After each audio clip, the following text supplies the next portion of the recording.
Okay, testing, testing. 1, 2, 3 is the mic on. Y'all should never get tired of Shift Talk Sundays, if anything, just to see what she's going to look like next week because she changes her look like twice a month. Let's get started though.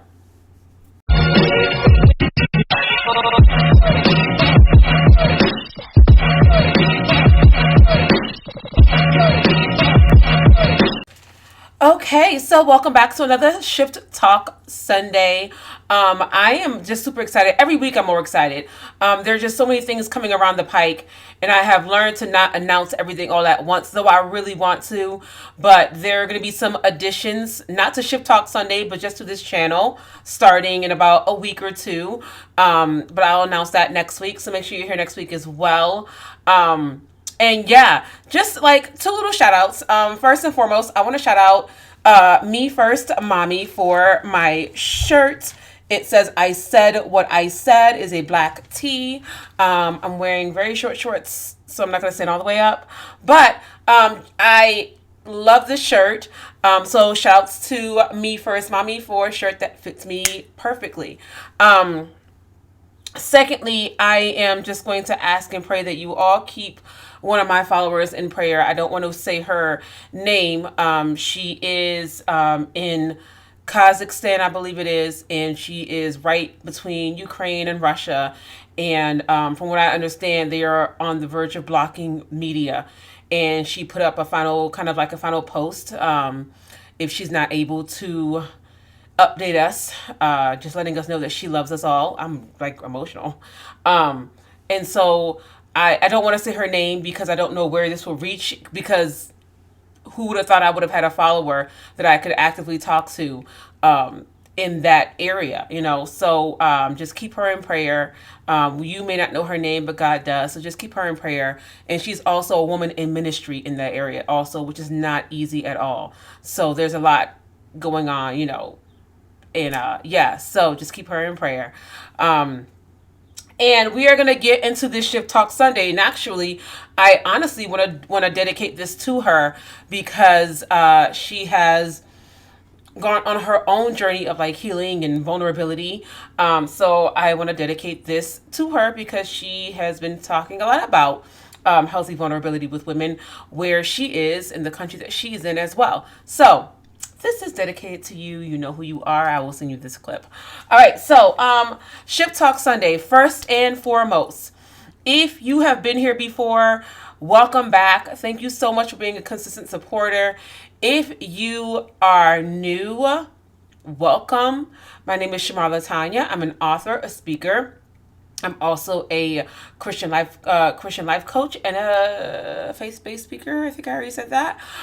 So I am really big on helping women find their unique purpose, their unique style, their unique voice, and really connecting with God in their own unique way and really boldly walking in their purpose confidently. That has been a passion of mine since really being a young woman myself, trying to find my own way and trying to connect to my own voice. And I love helping women do that. And yeah, so we are here every Sunday, Shift Talk Sunday, 12 p.m. Eastern Standard Time, unless technology says otherwise. And we're going to get into it because I noticed that my videos are getting long. I just like to talk. I'm social. Sorry.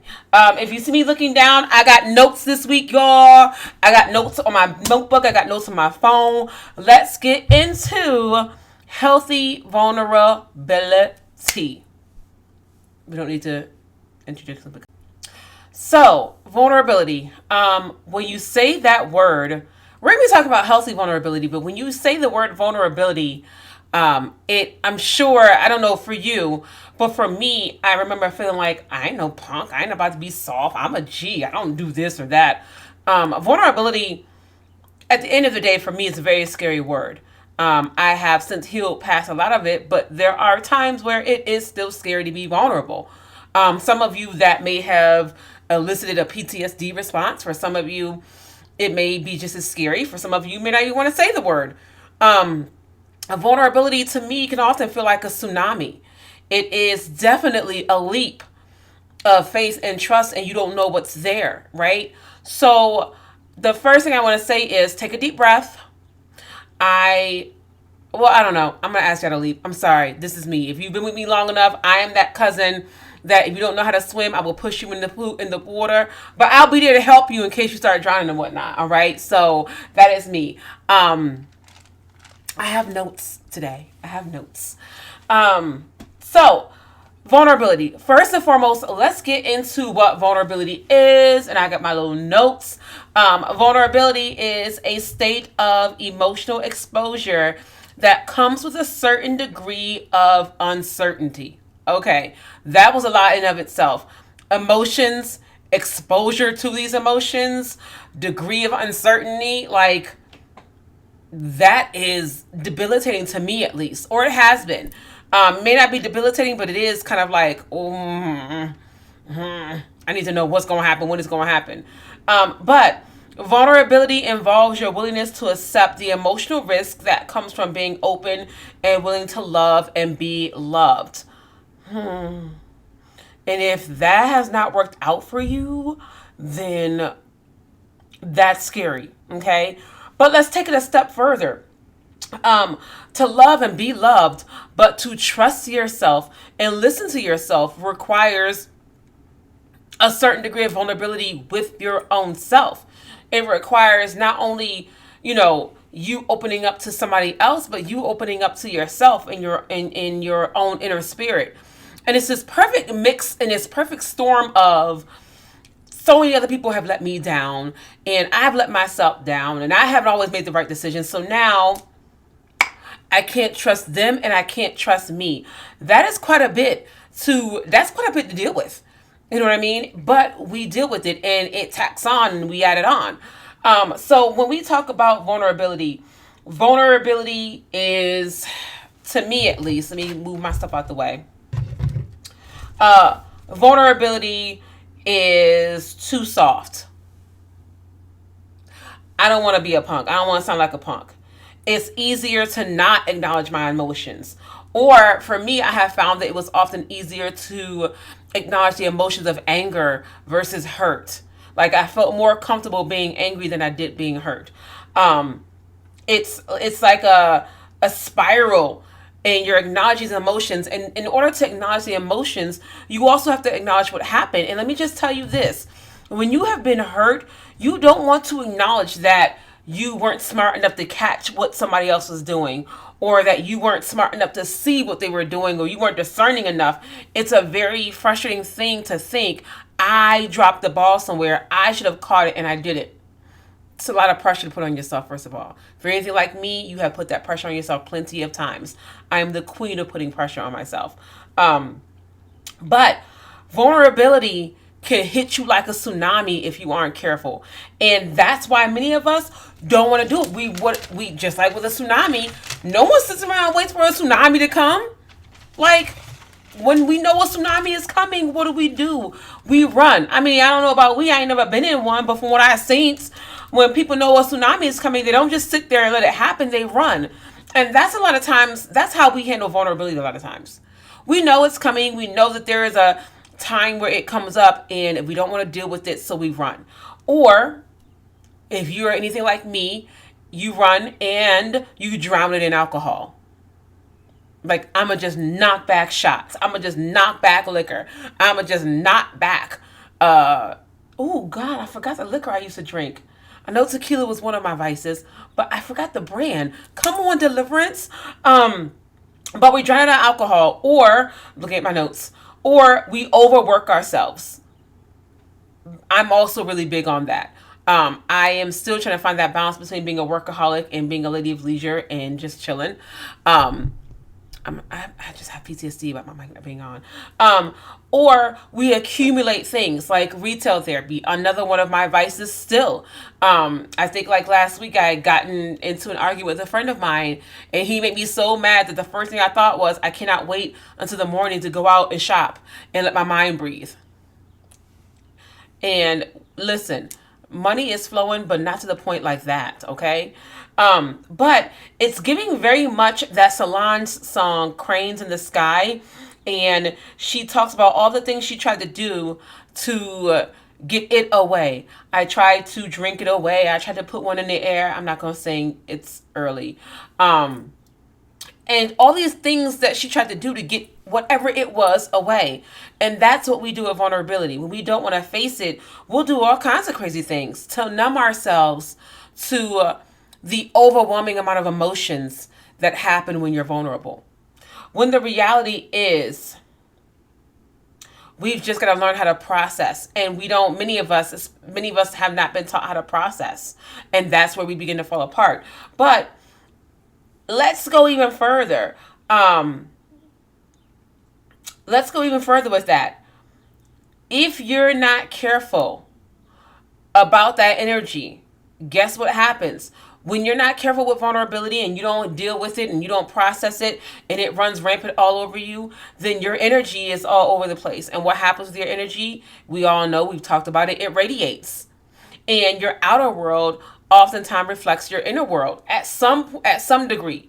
Even if you've done a very good job at meticulously making everyone else think that your world is perfect, it comes out at some point. Look at celebrities. They're very well crafted Instagram feeds and IG stories. But when it all hits the fan, it all comes out. So you've got to be very careful about how you let that energy swirl around in you. If you are feeling like vulnerability has, God forbid, listen, this whole thing gets 1,000 times worse when you feel like vulnerability and too open, too soft is the reason why your feelings have been hurt. It's the reason why you've been betrayed. It's the reason why you've been heartbroken and why you've experienced heartache. Yo, if you blame vulnerability for any of that, it's giving very much, I will never let anyone do this to me again. It is giving very much, I only have myself. It is giving very much, I'm going to do it all on my own. It's giving very much, no one is there for me. And all these statements are really rooted and grounded in hurt, anger, and fear. It's easier to say these things and to announce these things. I will do this on my own. And here goes the walls. And they're thick. And I was gonna go to my blog post, but I'm gonna wait to go to my blog post for a second because I'm gonna go there doing the shift talk points. But there goes those walls.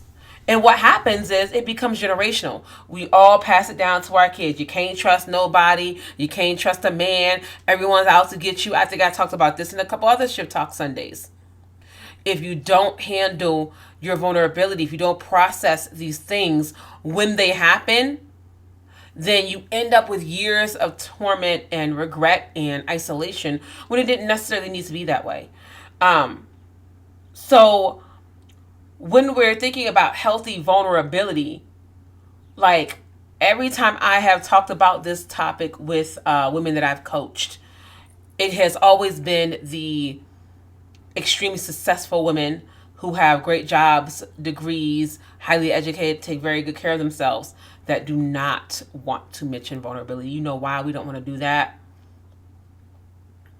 Because we've gotten so used to doing it for ourselves that vulnerability means that I've got to open up to, okay, even if you ask me to face myself, I will face myself, girl. I will go to therapy. I will get the help. I will process these things. I will face my own emotions. Okay, cool. But like, you want me, because I can control that, right? But you want me to be vulnerable to an outside force that I can't control? And now I have to hope I see it coming if it goes left field? Now, Shamar. And so, how do we begin to change this? Because we talked about how it can be a tsunami. We talked about how it can spiral. I'm going to go into my notes. I have notes here, but I also have notes written in my little notes thing here. And we're going to get into these notes. We're really going to get into the shift talk points, and we are going to tackle or begin to tackle vulnerability and what are some things that we can do to become healthy in a vulnerable way. Because here's the thing. You want to learn how to trust yourself. You want to learn how to listen to your inner voice. You want to learn how to listen to the Spirit of God within you? You've got to be vulnerable, because that all comes in a very still, small voice. Your emotions can guide you if you use them the right way. But in order for them to guide you the right way, you've got to what? Be able to tap into them. And you cannot tap into them if you're not going to have a certain level of vulnerability to discern, acknowledge, and listen and feel. So let's really get into how do we start to usher in healthy vulnerability? Because at this point, I think it's safe to say we're all tired of being the strong one. Like, we all want somebody to take care of us now. It's really difficult to do that when you trust literally nobody. And unpopular opinion, there are people you can trust, and there are people who will love you just as you are. So let's get into these shift talk points. I'm gonna grab my notes out. We're working from two different things. Let's really get into this here.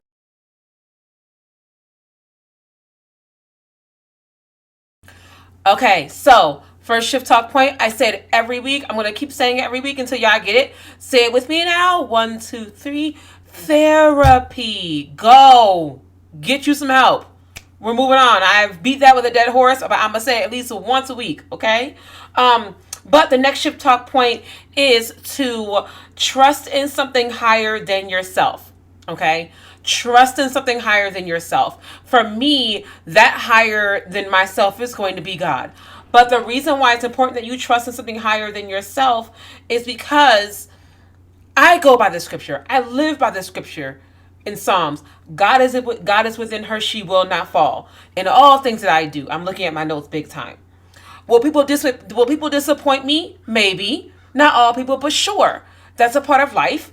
Will situations disappoint me? Of course they will. Can I hide from that? Can I shield myself from that? Absolutely not. But will I make it through every last one of them? Yes. Because God is within me. I will not fall. And I've learned to trust my discernment. I've learned to trust my gut. And if my discernment is ever off, because we are human and we're going to be flawed and we're not going to be on point all the time. So if my discernment is ever off, I trust in something higher than me to pull me back and keep me safe. I trust in God to pull me back and keep me safe. I trust in God so much so to the point where I fully believe that if I am dealing with somebody and I can't catch the slickness or the slyness, that God will literally that God will and God will remove that person from my life in order to keep me safe. I may not understand why they left. I may not understand why they disappeared, but eventually God will let me know, baby, you was all off. You wasn't listening to me at all with that one. Typically, that's how I am with men. And so, but that's with anybody now. I fully believe that if I don't catch something, God will, and God will remove that person. I may cry for a little bit at first, but I would rather cry for a little bit now versus crying longer down the road and wasting time. So there's that. God is within her, she will not fall. I can love and be loved, and I can explore life and opportunities, and I can do that without fear, because even if I make a mistake, God will not let me fall. I trust in something higher than myself when I don't make the mark. It's giving very much no weapon formed against me will prosper. Will these weapons form? Yes. Will they take some type of shape? Of course. It is insane to think that you would get out of this life without ever experiencing trauma or sadness or betrayal. These are all a part of life. They are all a part of the human experience, and they're going to be there. But because my faith is in something higher than myself, I know that I'm going to make it, and I know that if I don't see the hole in front of me that has been dug for me, I fully believe that God will see that hole. And here's the other thing. Here's where my faith lies. If God has me in that hole for whatever reason, I know it's because I'm going to grow out of that, and I'm going to come out of that, and it's going to be for my good. It's giving very much, could the whole thing between David and Saul have gone a different way? Absolutely, of course. But it needs to go the way that it did, because David had to understand loyalty. David had to understand leading. David had to understand adhering to God. So he has to go through all of these different things to have these human experiences, because it made him a better leader. Okay, So that was not in my notes, but that's for somebody. All right. Secondly, and now I'm getting into my notes. Don't be afraid of the heart transplant. Do not be afraid of the heart transplant. When you are ushering in healthy vulnerability, your heart cannot stay the same. You are literally saying to God, to the universe, whoever it is, but you know, over around these parts, around up in here, up and running through here, we say God. But you are literally saying, okay, I am ready for a new heart. You cannot usher in healthy vulnerability that becomes your superpower having the same heart, that stony heart that won't let anything in, that's immovable and fixed. It's not going to get you anywhere. And it certainly won't usher in the healthy vulnerability that you need, or that you're looking for, I should say, but that you do need. So you've got to allow yourself to have a heart transplant. It is giving us, I will remove that heart of stone and replace it with a heart of flesh. Come on, scripture. I purposely sometimes, never mind. Nope, let's just keep going. It's giving very much, I will take away that heart of stone and I will give you a heart of flesh. And you can't be afraid of that heart transplant. So let's get into it. What is a heart transplant? Okay. A heart transplant is when the diseased heart is taken out and replaced with a healthy heart. The procedure is performed on patients with end-stage heart failure or severe coronary artery disease when other treatments have failed.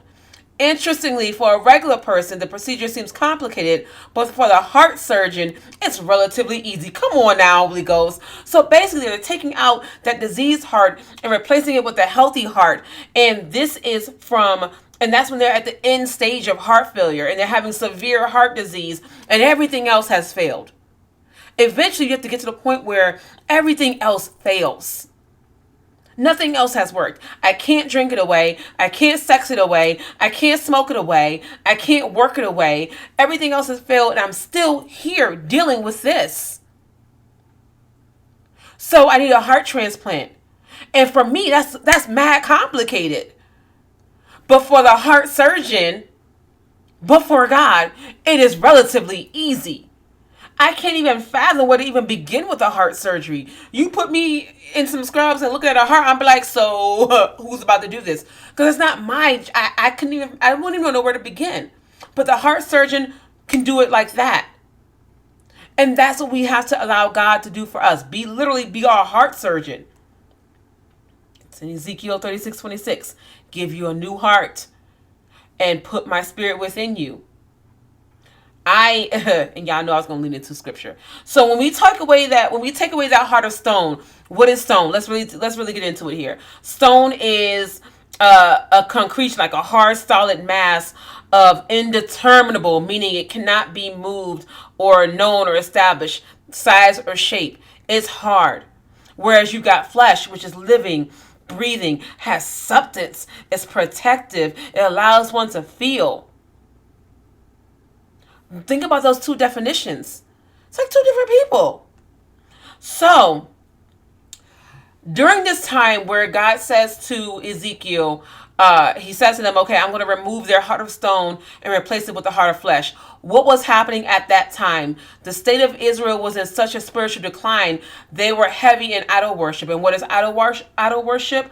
Idol worship is where, I'm looking at my notes. Idol worship is where your heart is fully involved and it goes after something or someone that isn't God as if they were God. And where your heart goes, as does every part of you.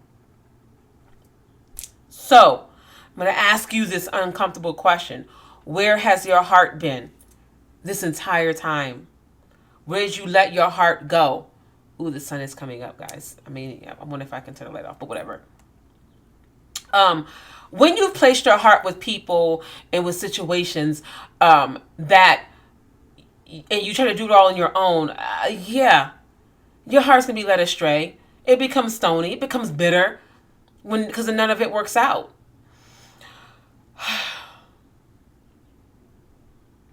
We place our heart into things that we have. We place it into money, materials, statuses, popularity, titles. And we nourish our heart with all the wrong things. And then we wonder why we have diseased hearts. You need a heart transplant. You're not getting out of this thing without having a brand new heart. We are that diseased heart. When you're dealing with a diseased heart, it's literally a buildup that comes from unhealthy lifestyle choices, stress, alcohol, tobacco.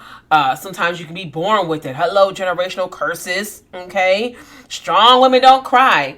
But think about that buildup that creates that diseased heart. What have you been building up over the years? You have to get rid of that buildup. It takes a heart transplant. It takes therapy. It takes processing it out and dealing with your emotions.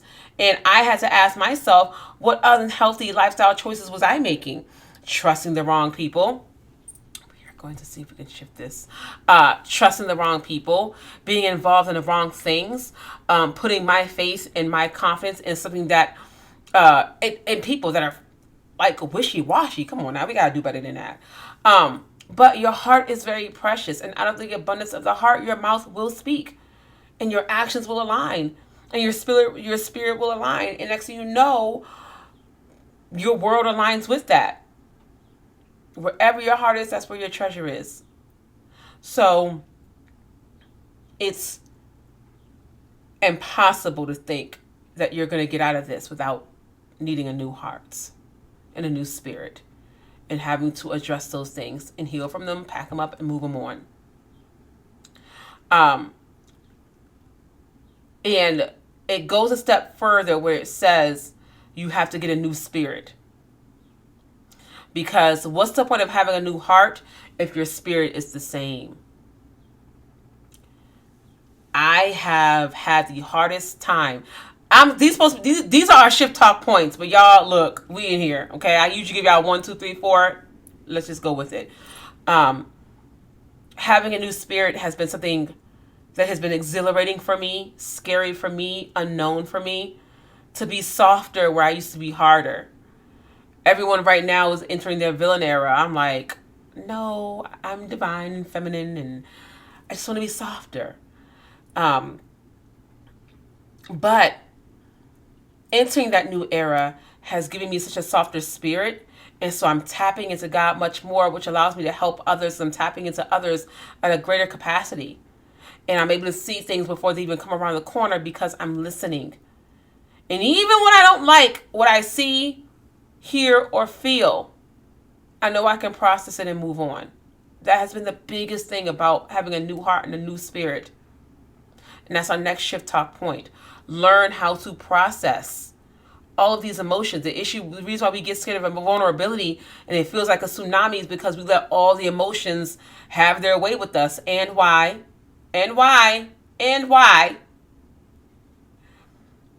Take your time and learn how to process that. And you learn how to process these things typically when you're going to therapy, which is why I always suggest it. One of my favorite ways to process, I love doing process meditation. And when something has happened, so I will use this as a perfect example. A guy friend of mine that I would really like for Hope to work out with. I don't know if it is. And I'm okay saying that. I'm okay saying I just don't know right now. But when it all went down, it was easier for me to be like, I am never speaking to you again. You're done. Cut. It was harder for me to sit back and say, okay, let's process what we're feeling. Why are we feeling this way? What got us here? Let's really look at the situation. So I did process meditation. I stopped and I listened to my body. And I listened to my feelings. And I listened to my emotions. And I processed each emotion. I didn't let them all come all at once. So once it happened, and once we decided we're going to end this conversation right now because we're both getting heated, I put the phone down. And the first thing I thought was, I'm annoyed. And why? Let's stay there for a second.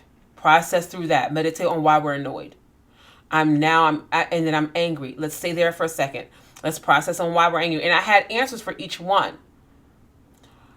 The biggest one was, I want to cry. Why do you want to cry? This was a light thing anyway. You know what I mean? So if it ends, it ends. But why are we crying? And why are you feeling sad? Because I began to wonder, is anything ever going to work out for me? And those are hard feelings when you are a strong woman, especially when you're a strong Black woman. Those are hard feelings to connect with, but you have to. Um, and as I processed all of that out, I went back immediately to my very first step. God is within me, I will not fall. So this may not feel good. Who knows where this friendship is going to grow, if it grows or if it goes. But ultimately, I know that I'm going to be okay. The next shift talk point, which is going to lead us into our shift talk challenge, because I don't want these videos to be mad long. Don't fight her so hard. Who is her? Don't fight her so hard. We are dual, we're not just one person, we are dual creatures. And when you have that, no matter how strong you are, no matter how much you don't want to be vulnerable, there is a woman inside of you that desires to come out and be soft. And we are fighting her. And when I say her, I mean the woman that you feel like, I just feel like she loves too hard. She loves too much. She likes to hug. She likes to kiss. She likes to bake. She likes to cook. That's me. That's me. I love baking. That's why I need to lose weight. I love baking. She is love personified. She is Aphrodite. She is Venus. She is love conquers all. She is love heals all. She is ain't no mountain high enough. Ain't no river strong enough. Ain't no none of that. She is loved and she wants to do so without so many rules, but I can't let her out. Because whenever I let her out, I get hurt. So I gotta fight to keep her in. How tired are you from fighting to keeping that person in? How tired? I was exhausted. So I let her out now. And you know what I learned about her? She's mad smart. And because she's so divine and so feminine and so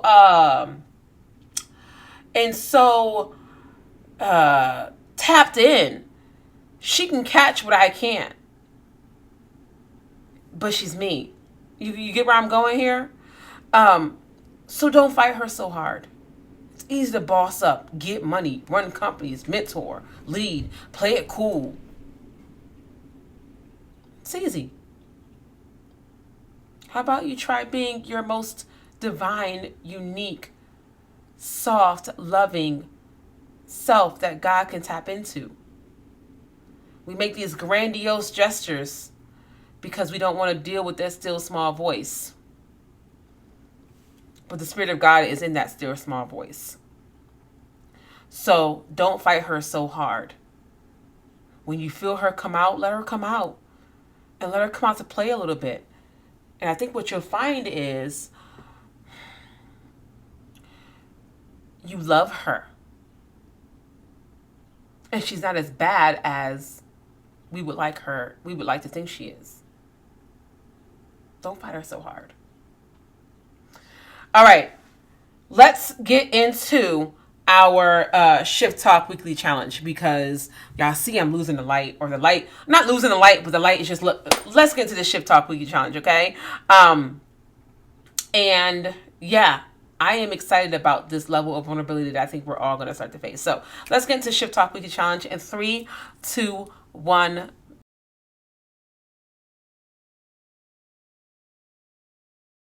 Okay, so the Shift Talk Weekly Challenge, I want to encourage you to work on the process meditating. Again, a lot of journaling here, only because I feel like when you are journaling your processes, you're able to see your growth, and you get that energy from out of here onto there, into something external. And it's interesting what happens when you look at what you're feeling and thinking versus just keeping it all and internalizing it. So I do want to encourage you to do process and meditation. I do want to encourage you to literally scan your body and deal with the emotions one at a time. One at a time. If you ever feel like you are going to spiral, you have to stop. And in a healthy way. And so that means you go work out, you pray, you whatever it is that makes your body happy and healthy and healthy and healthy. But begin to journal what you're feeling. So you could take a look at that and say, I feel like a lot of times when you begin to journal what you're feeling, you're looking at it and you're thinking, okay, it wasn't as bad as what I thought. And I want you to begin to write out those times where you trusted and it did work. A lot of this is perception. We have had times where we trusted somebody and it worked and it all came together. And those are the times that I want you to begin to lean into. And I want you to begin to, as my old coach Lucas would say, work your heart muscles a little bit more. Your challenge is going to be lean into the people who are there for you. Stop focusing on the ones who hurt you, and give flowers to those who are there for you. Tell them that you love them. Spend time with them. Reach out to them. Come out of your shell and begin to open up. And let God bring this love into your life that you so deserve. The biggest part of this challenge is don't run from your feelings. Get the help that you need, but don't run from your feelings. One step at a time, people. One step at a time. One emotion at a time. One therapy appointment at a time. Go. But I gave you like 5 challenges. Well, let's break it down to 1. Write out those times where it worked. Let's focus on the times where it worked and lean into the people who are there for you. We're going to shift our energy. We're going to shift our thinking. We're going to shift our mindset. Do I remember the people who hurt me? Yeah. Do I dwell on it? Nope. I have more people who love me. And that's where my heart lies. Aside from my God who sustains me. All right. So next week, I have a special announcement for you all. So make sure you're here next week. We are expanding on this channel. We kind of have to, and I'll explain more why next week, but we are expanding. I think we went a little over 30 minutes, but I wanted to keep the video shorter for you all. And next week, I will explain more as to why. Thank you so much for joining this Shift Talk Sunday. Let's keep each other in prayer. Let's keep each other lifted up. Let's keep our world in prayer. You never know. What I learned from dealing with my follower who was over in a different country, dealing with this. What I've learned is you never know when you will cross paths and when those worlds will collide. So let's keep each other in prayer, and I will see you all next Sunday.